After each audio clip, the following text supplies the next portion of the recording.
It was about 24 hours ago that a federal judge in the NSA bulk collection of phone records, U.S. District Court Judge Richard Leon, granted a preliminary injunction sought by plaintiffs in the case, ruling that the NSA actions likely violate the Fourth Amendment to the U.S. Constitution. And one of those plaintiffs who brought the suit joins us now, Larry Klayman, of course, founder of Judicial Watch and more recently Freedom Watch.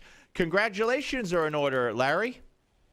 Thank you very much. I appreciate that. Well, I think congratulations are in order for the American people. Okay, so you are thrilled beyond belief by this verdict. What is it going to mean? Because I'm a little confused. It was not a class action suit. I think it represented 4 people, if I'm not mistaken. And again, if I'm not mistaken, he set it aside pending the appeal by a sure appeal by the government. Correct? Well, we did file 2 class action lawsuits.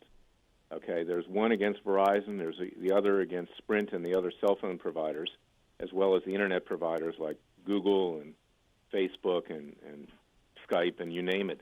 So they're both class actions. They haven't been certified yet as class actions. But the case proceeded ahead on behalf of these 4 plaintiffs, and, 3 plaintiffs, myself, Charlie Strange, and his wife, Mary Ann Strange. And we kept it simple. We kept it lean and mean with regard to the preliminary injunction. The judge issued a ruling yesterday. You can find it on our website at freedomwatchusa.org, freedomwatchusa.org. We hope people will support us in what we're doing. And it's a very strong decision. It finds that the Fourth Amendment of the Constitution has been violated. The judge enters an order restraining, that is, stopping this illegal conduct to collect telephone metadata on 300 million Americans, not just me, but everybody else. There is a precedent here.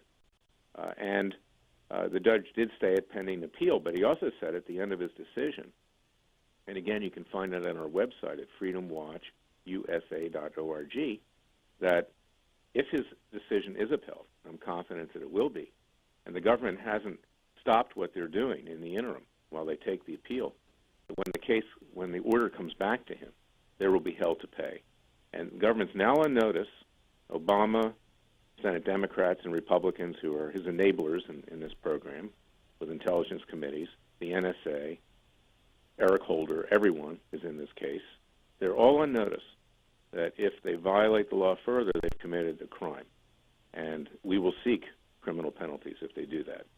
So we're very thankful to this judge. There are very few judges in this country that would do this because most of them lack courage. Most of them have become the yes men of the ruling establishment.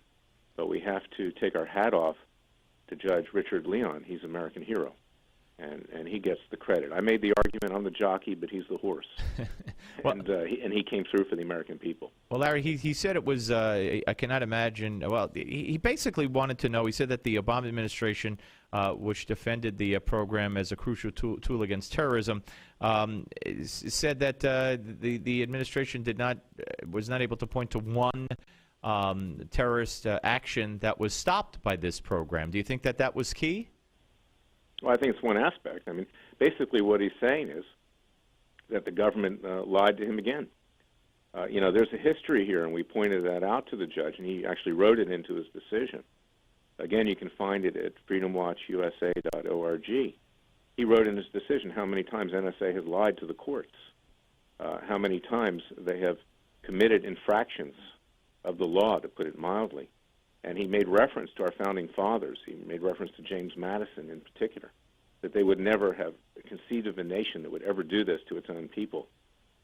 Karl Marx conceived of a nation that would do it to his own people. That was the Soviet Union. The Chinese Politburo conceives of such a nation. That's China. But the United States, we have become a police state.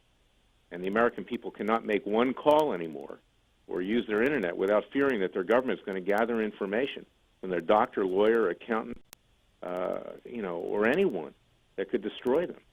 And so this is a very serious situation, and it is the biggest violation of constitutional rights in our history.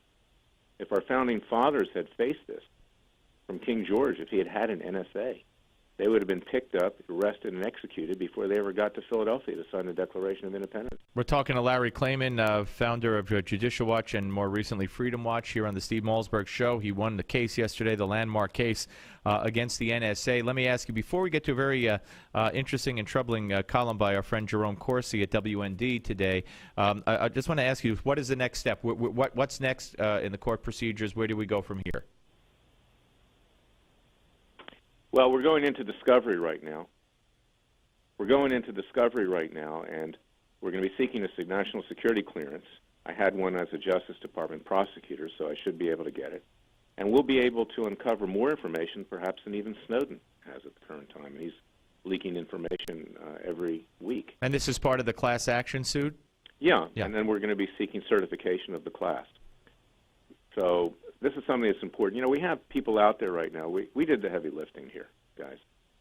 We got Rand Paul, who shot his mouth off, months ago, that he was going to do a class action. Now, all of a sudden, after he's collected all this money from donors, he decides that he's going to think about a class action. You know, the politicians, and that goes for the Tea Party ones up there in Capitol Hill.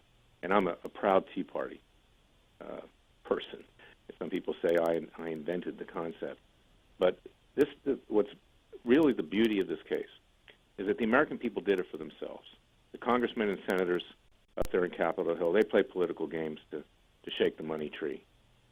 We had a rally in front of the White House weeks ago. I invited all the Tea Party reps. None of them showed up. They were all unavailable. We asked for the resignation of Obama and Boehner and other leaders that have subverted our Constitution.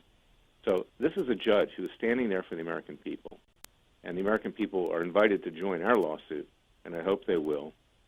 Go to freedomwatchusa.org, and don't be fooled by these politicians that are maneuvering to become president of the United States. There is no savior out there politically. The American people need to do it for themselves. Let me ask you about, as I mentioned, Jerome Corsi at WorldNetDaily.com today wrote a piece about you. You also are a contributor there. And he said, or you said in the piece that when you filed the lawsuit, people started getting emails from you, but you weren't writing them. Tell us about that and what you suspect was going on. Emails and texts. After I filed the lawsuit, people that I am in contact with would get text messages from me. It's not funny, that I never wrote. Things like, I can't talk now, I'm at the cinema. I don't even use the word cinema. I'm at the movies or something like that. And all kinds of things like that. And then our client, Charlie Strange, his son, Michael, was an NSA cryptologist assigned to SEAL Team 6, who died 3 months after bin Laden was killed by SEAL Team 6 in retaliation in Afghanistan. He starts getting emails purporting to come from his dead son. And the poor guy broke down and, had a nervous breakdown and things like that. His webcam is being turned on in his computer, and we know the NSA does that. That was revealed last week. This is an intimidation tactic by the government to get us to back off, but we're not backing off. Is there any way you could trace that, and or have you tried, or do you have any idea who specifically or what department specifically? You think it was the NSA, any higher-ups? Well, I believe it was the NSA, CIA, whoever. It's an age-old government technique to scare people.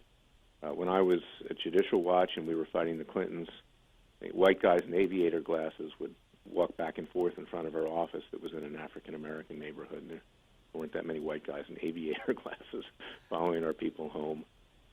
They'd show up in front of my house and take pictures. The phone would click, go click, click, click. They wanted me to think that they were wiretapping me, which they were. We're not going to be intimidated. All right, Larry. That. Our founding fathers weren't intimidated. And let's send a message to NSA. Take it and shove it. I appreciate it, sir. Thank you for the time. Congratulations again. You're welcome. Thank you. Larry Klayman, ladies and gentlemen, here on the Steve Malzberg Show. Doesn't mince words, and he's got the legal victory in his back pocket now to stand by these words.